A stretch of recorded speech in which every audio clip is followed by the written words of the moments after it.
Hello mga idol, welcome to my channel. This is Nal Mode. For this video mga idol, tuturuan ko kayo kung paano i-stabilize yung ating mga videos. Napaka-popular na application to mga idol. Ito yung ginagamit natin palagi. Tsaka kung hindi nyo to familiar, ay pakita ko sa inyo mga idol. Sana ay sundan nyo tong video na to hanggang sa huli mga idol. Kung hindi pa kayo nakapag-subscribe, please hit the like button and subscribe sa baba. And don't forget to hit the bell notification para update kayo sa mga bagong videos na ina-upload ko mga idol.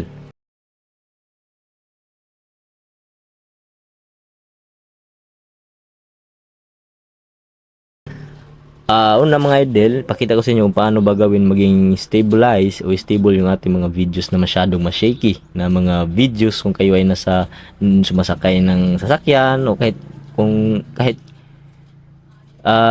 saan kayo mga idol, basta ma-shaky yung mga videos niyo. Ito yung paraan para maging stable yung mga videos niyo mga idol. Una, kung wala kayong ganito, punta kayo sa Play Store niyo, mag-download kayo ganitong mga idol na Google Photos. Search niyo lang Google Photos, download niyo to.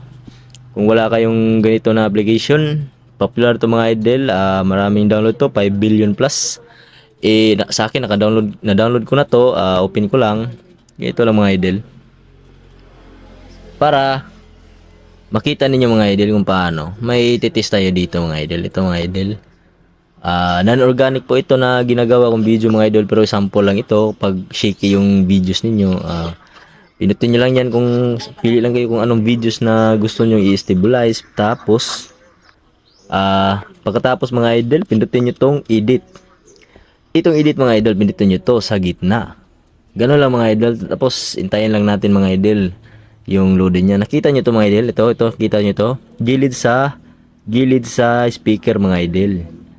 May speaker na icon. Itong square na parang nakadagilid mga idol, pindutin nyo to para may stable yung ating videos. Yan lang mga idol. Stabilizing. Hintayin natin yan mga idol. Matagal to mga idol kapag yung videos niyo ay mahaba. Ganun lang. Pag yung videos niyo ay maliit lang, yung size ng videos niyo maliit lang, madali tong mag-stabilize katulad nito mga idol. Sample lang tong videos na ipapakita ko mga idol. Ganun lang. Yung tapos save nyo mga idol yung na-stabilize nyo save nyo dito sa gilid, sa baba. Save nyo lang. Tayin lang natin mga idol nga mag-save. In just a minute lang ito mga idol. Just a minute lang. Tapos na. Madali lang mga idol kapag maliit lang yung nakita nyo mga idol. Yung ganun mga idol, non-organic kasi ako yung nag-shake ng videos mga idol. Pero yung napansin nyo yung sa gilid mga idol, yung hindi talaga ma-shaky, yung yun na stabilize yun mga idol. Try nyo mga idol, wala namang mawawala. Try nyo mga idol, wala namang mawawala.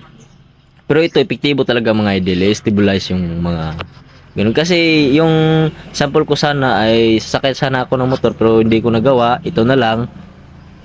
Pero naka 60 fps kasi ako sa camera ko mga idol, kaya hindi siya masyadong napansin yung shaky. Pero may shaky talaga ito mga idol. Pero nawala kasi yung sa kabila kasi mga idol. Yan, nakita nyo naman oh. Yan lang mga idol, sana ay may natutunan kayo sa video ngayon.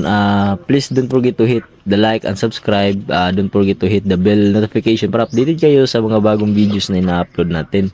Sundan nyo lang to mga idol, epektibo at organic to na tinuturo ko sa inyo. Walang bayad mga idol.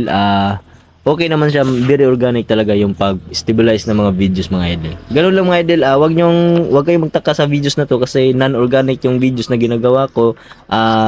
Yung ako talaga nag-shake yan, tapos naka 60 fps ako mga idol. Kita nyo naman sa smooth ng ating videos. Yan lang mga idol, maraming salamat and God bless all.